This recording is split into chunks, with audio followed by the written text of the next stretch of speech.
Utta'Ra'yana. Exploring and being at the level of the linear cycle, at the higher seasonal cycle, one may say, as consciousness. Post-winter solstice after Dakshinayana, Utta'ra'yana phase is truly the rise of consciousness as coming into light. It's really what we may say is the creative phase, bringing things to light. That's the energy. I'm going to kind of jump a little bit into what Utta'ra'yana actually at the level of sound itself. Sound speaks is the subtle body exploration. Utta means water, fluid, that which flows. And that's the nature of mind. And Utta, if you look at the word even Ud, means to fly, to rise naturally.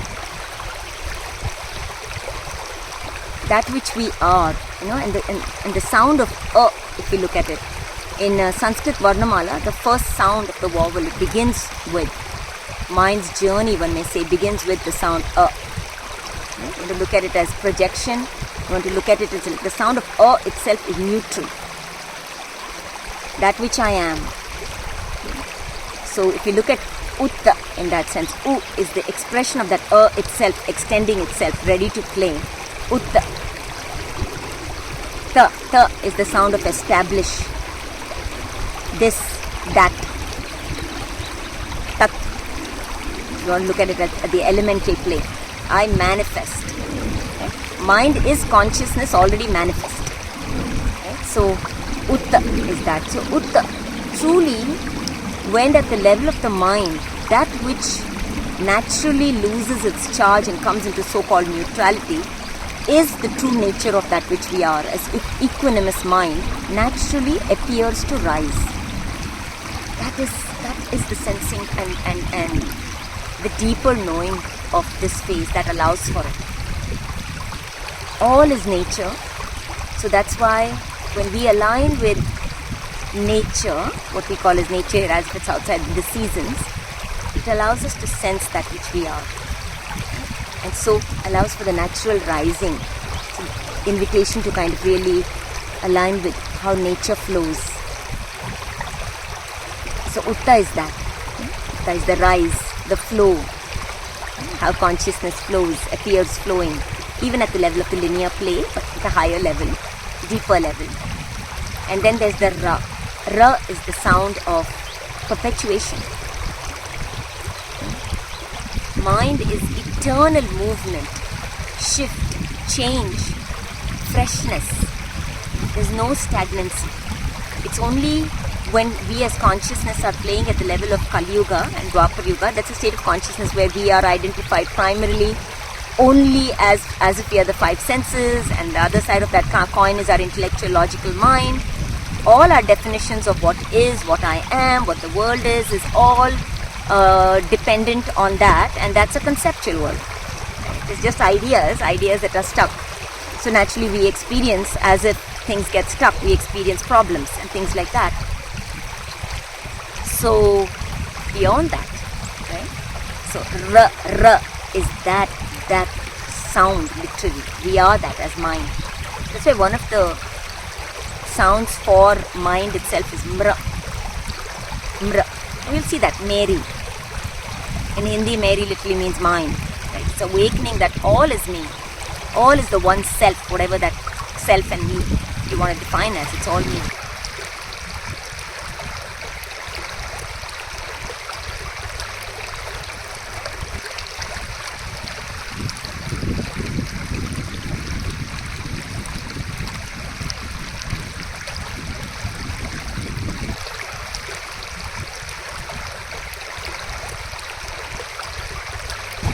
And it's the feminine. It points to the feminine. The feminine is nothing but the subtle subconscious. These are all relative terms. And the feminine is awakening to the true nature of mind as phenomena. All is the phenomena. It's natures. Consciousness that which we are. Appearing, playing as natures. So that's the sound of Mra. Ra That's why in the Indian culture is like a powerful mantra, and we actually ultimately don't even need to chant it in the sense, just the sensing and allowing of it reveals itself. It's very, very linked, that's why, to the Manipura chakra. The Manipura chakra is the solar plexus. That's how the soul is reverberating, living as its unique self. Our solar plexus determines that unique expression connecting to our solar plexus. That's why it's called the Mani, the gem, the radiance.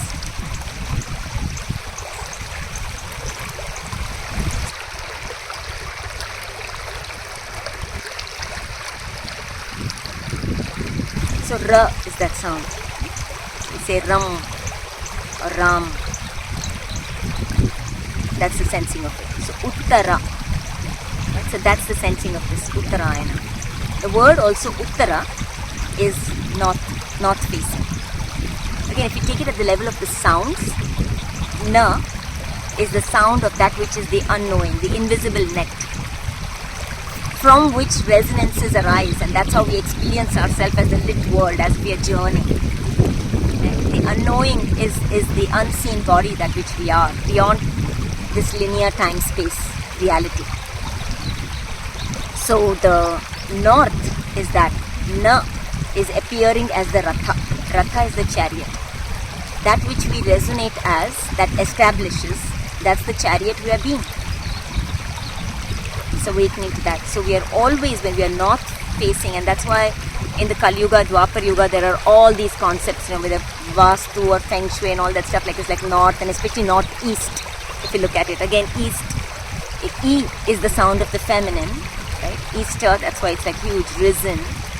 Risen is actually awakening to our subtler self as the feminine. Eastara, resonating as the feminine actually. That is the risen. The masculine mind dissolves actually, that's the paradox, to awaken to its eternal risen self. So northeast, again east.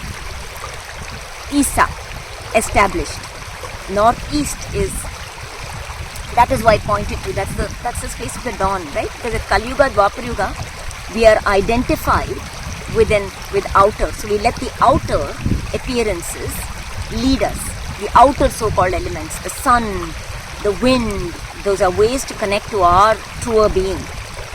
That's a higher psyche, one may say. Till of course awakening to that phase that we are it, we are is, pure isness at the level of mind, timeless, spaceless awareness.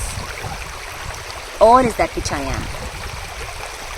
So Uttara is that. So Uttara is the invitation that as long as consciousness is resonating at its highest north point, Ratha, that's an invitation that we'll keep climbing.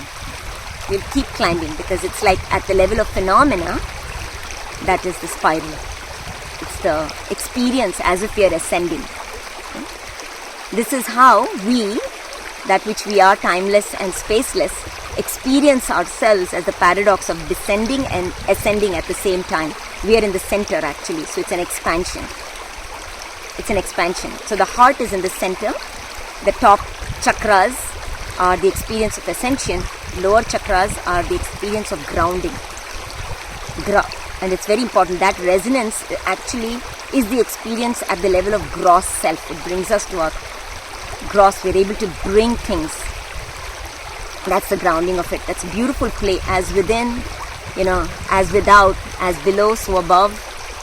Right? All of that within us. Yatha pinde tatha brahmande. So Uttara is that. Right? So it's like the north is the Ratha. That's the chariot. It's like the golden chariot. That was the understanding. Now Uttara is that, and Ya is of course the sound of the heart. Ya is an eternal yes, living from the heart, which is timeless, spaceless. It is the one actually that opens up, opening and the dissolving heart is the Yam.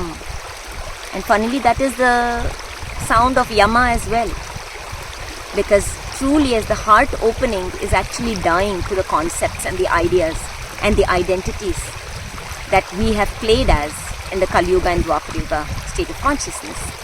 So as the heart opens, it's a disillusion. The awakening and disillusion is like two sides of the same coin.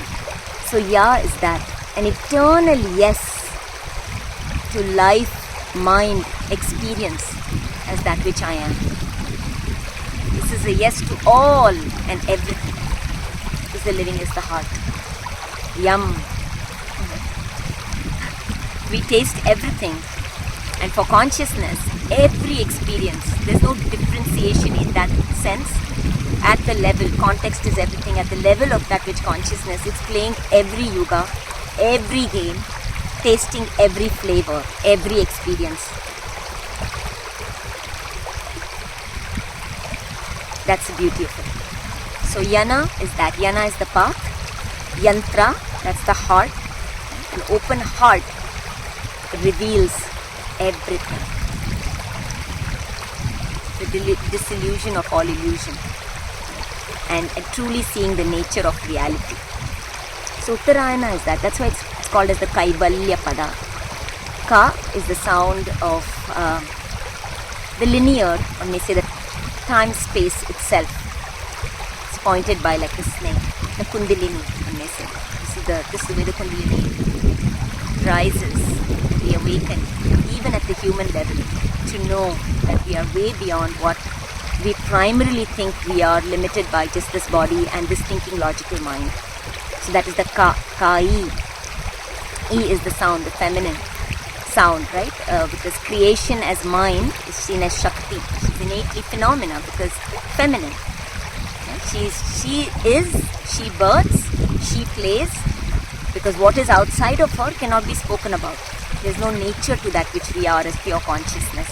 We can't say anything about it. Everything is at the level of mind, and that's Shakti, the isness, E. So Kaivalya, Va is at the level of the body, Va is the feminine chakra. She's the dawn, connecting, without connecting to the feminine chakra, the Ra, that is the Manipura chakra, sits on the feminine. She's the one birthing the masculine. So that's why for the feminine, there is no difference. Everything is context. Only as the masculine, these terms come into play as masculine, feminine. Is the feminine higher, lower?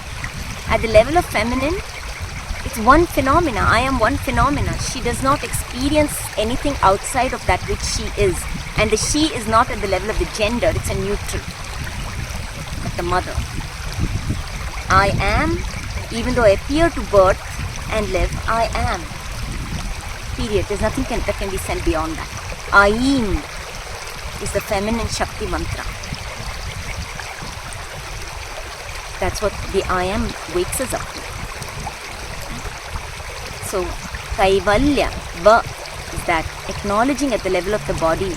The Va is the wow, is the feminine. I am the living phenomena. That's the land of the Ya, the heart. So this is the Kaivalya Pada. That's the Utta'Ra'yana. So as we stay open and available, we allow for the deeper sensing of that which we are. That's the play, mind. And that's the invitation. We're doing a Ra series till about July end, till Gu'Ru Poornima. If you're interested, I'll have the details listed below. Celebrating Utta'Ra'yana. Much love.